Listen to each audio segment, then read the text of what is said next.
Thank you so much. We continue to gather more information about the suspect.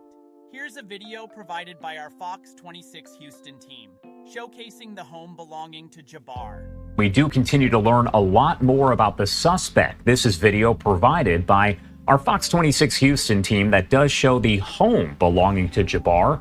Now, the Federal Bureau of Investigation has announced that bomb-making materials were found inside the 42-year-old's home. That is according to a release put out by the FBI. In that release, officials said they are working diligently to further the investigation and evaluate evidence, interview victims, and analyze tips related to the attack on Bourbon Street. Officials said that 2 days into the investigation, the FBI had received almost 1,000 tips, and leads have been sent to the FBI field offices all over the country for investigation.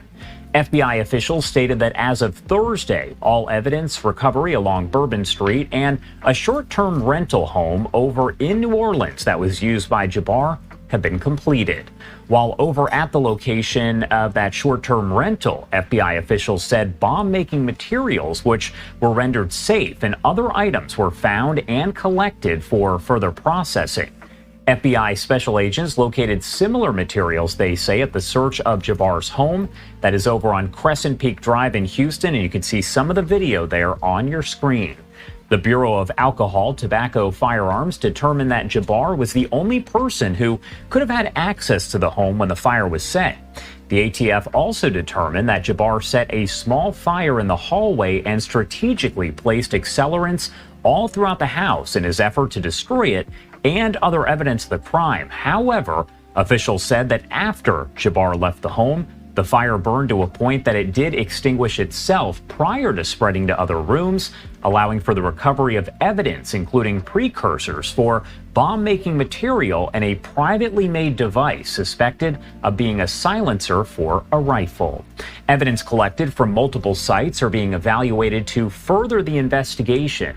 Now, the FBI said that during his attack on Bourbon Street, Jabbar intended to use a transmitter that was found in the F-150 truck to detonate 2 IEDs that he placed on Bourbon Street.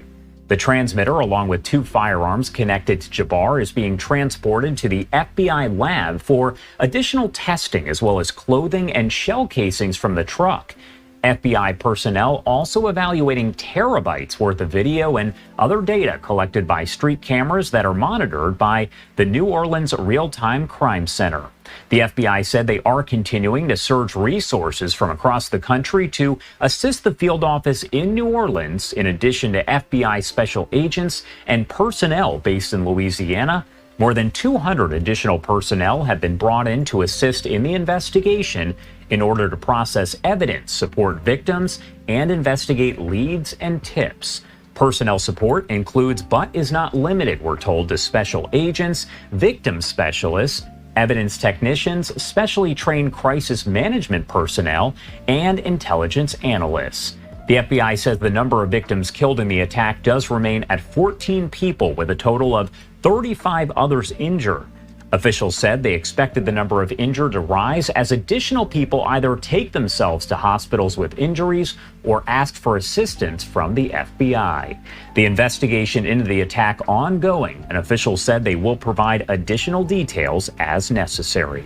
Again, you are taking a look inside of the home and outside as well in this video provided by Fox 26 Houston. They also had a chance to go inside and filed this report.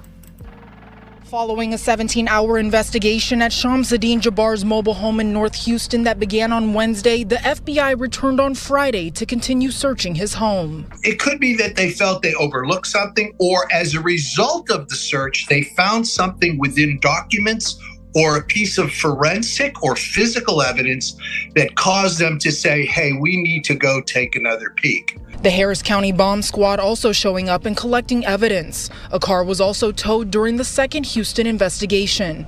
This comes after multiple people and media entities entered the mobile home, taking pictures and videos of Jabbar's belongings. I'm not trying to criticize law enforcement, but I thought it was odd. Search warrants I was involved in, we always sealed the scene afterwards, sealing it so people can't make entry, and it maintains the integrity of the site. Not only for the privacy of the individual that owns the property, but also to maintain the potential integrity of a follow-up investigation. And we have spoken with some experts who have agreed there, saying that it is very interesting that folks were allowed with cameras inside of the home as the active investigation is still underway.